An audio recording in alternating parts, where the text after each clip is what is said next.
what is that? Hmm. Like, where did that come from? Yeah, That little friend on my face. right. When it comes to breakouts, I feel like we've all been there, Yeah. Yeah. especially if they seem kind of random. Exactly. But what if they're not so random? Hmm. What if our skin is actually like trying to tell us something?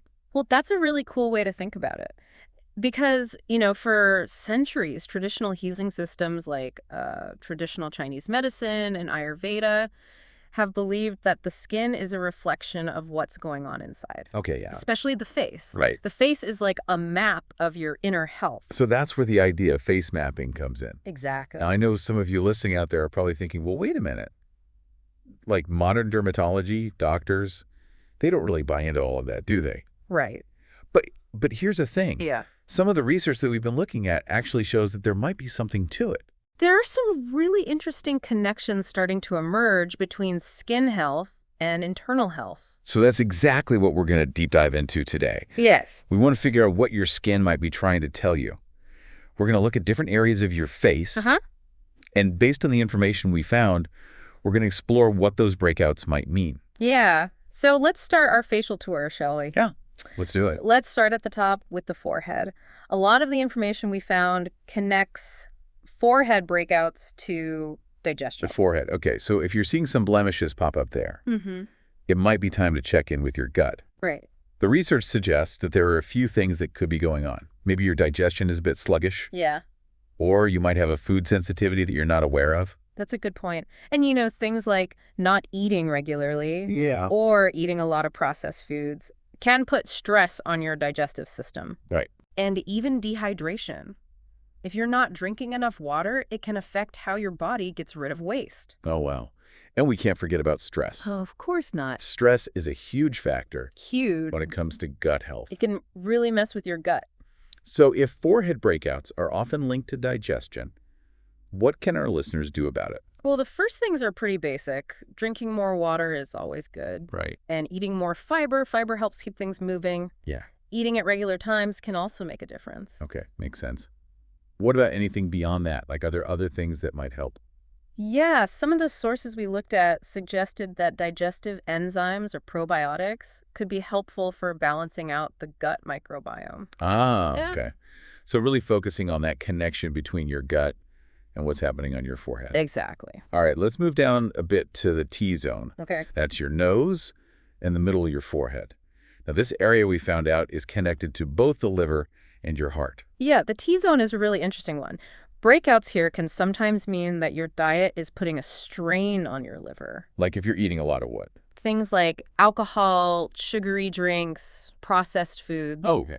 All that stuff can make your liver work overtime. And when your liver is overworked, it's not as good at detoxifying, Right. which could lead to breakouts in the T-zone. Yeah, and it's not just diet either. Right. We also saw some information that suggests that things like stress on your cardiovascular system or even hormonal changes that affect blood flow could contribute to T-zone issues. So it sounds like if you want to clear up your T-zone, supporting liver health is really important. Exactly. What did the research say about that?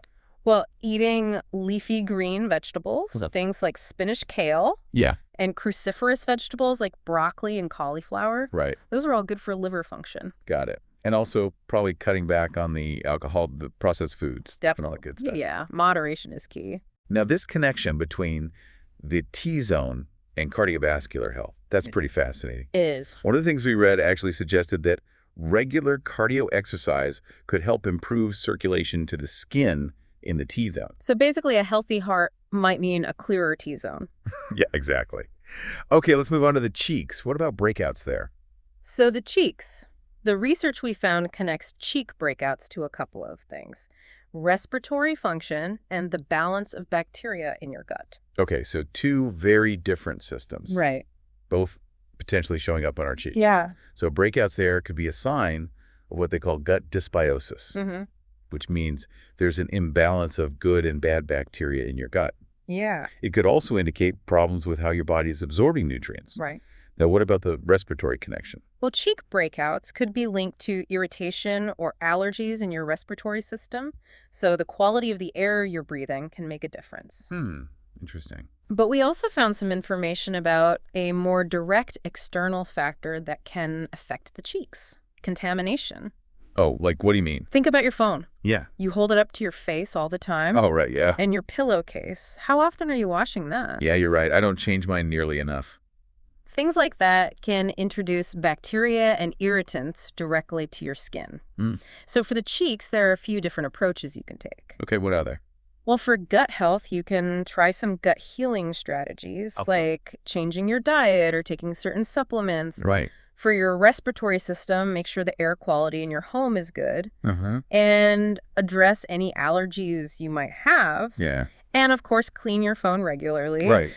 And change your pillowcase more often. Okay. Simple, but important. Mm-hmm. All right, let's move down to the chin and jawline. Now, I think a lot of people struggle with breakouts in this area. Yeah, it's really common. And the information we found points to hormones as a major factor, Makes sense. especially for women.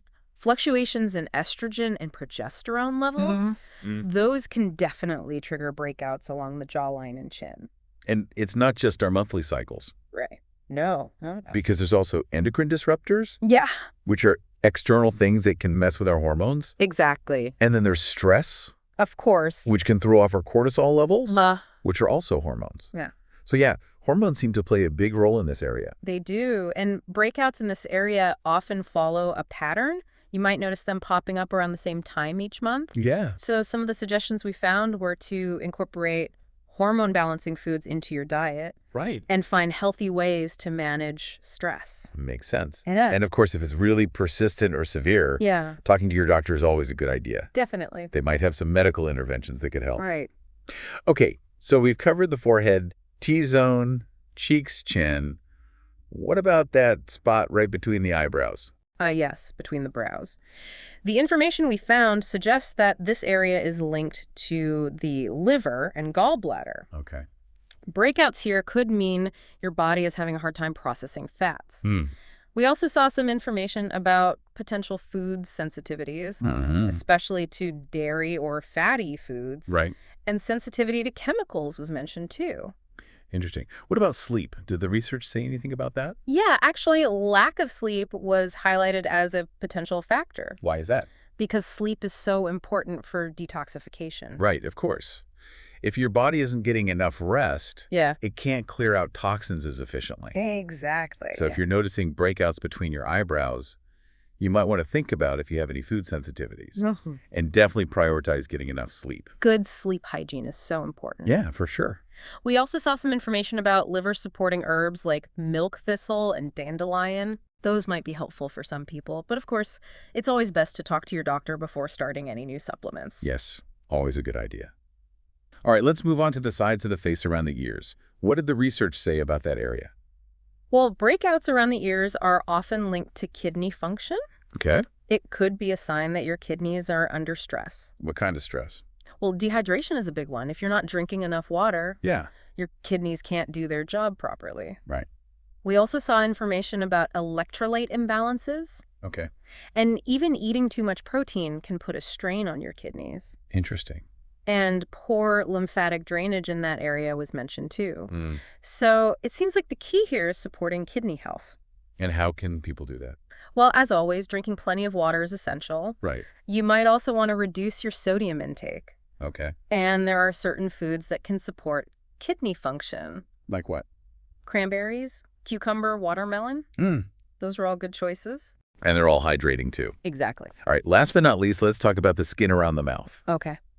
What might breakouts in that area be trying to tell us? Well, the research we found suggests that the mouth area is connected to the health of your digestive system and intestines. So kind of similar to the forehead, Yeah. but maybe with a focus on the lower part of the digestive tract. Right. So breakouts around the mouth could be another sign of gut dysbiosis, Uh-huh.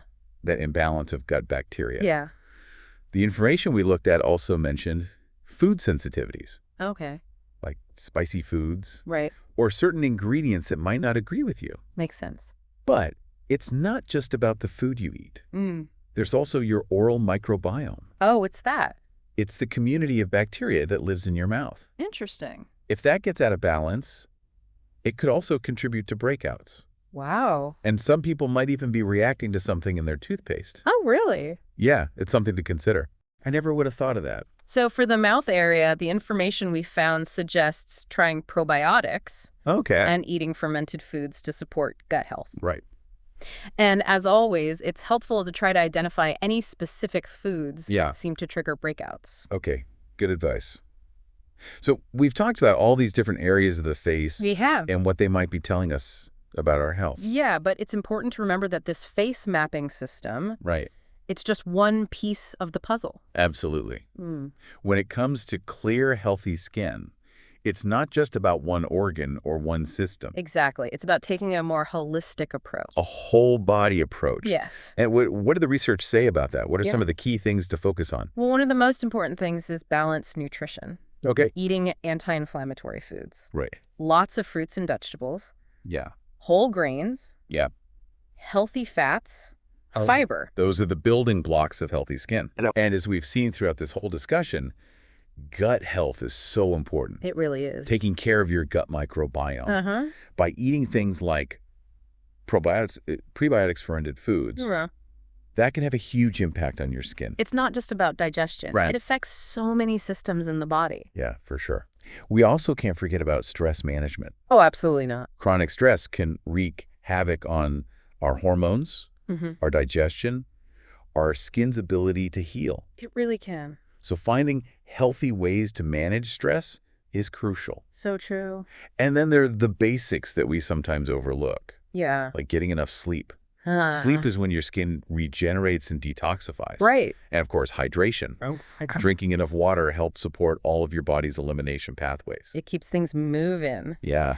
And finally, the research reminded us to be kind to our skin. Oh, yeah. Using gentle skincare products. Right? And working with our skin's natural processes. Instead of against them. Exactly. Now, before we wrap up, I think it's really important to emphasize that if you're dealing with persistent or severe skin problems, Yeah.